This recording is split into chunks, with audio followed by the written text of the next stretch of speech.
大家好，我係陽光仔，今次嚟到黃金海岸裝修單位，受業主委託安裝新造鋁窗同防漏工程。可以見到原有鋁窗已經非常陳舊，手掣亦都破損咗。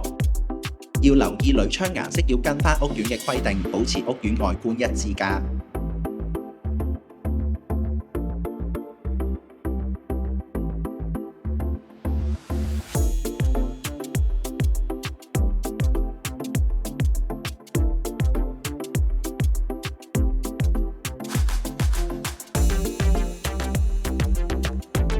安裝鋁窗部分完成，過多2日做埋防漏工程，咁就萬無一失啦。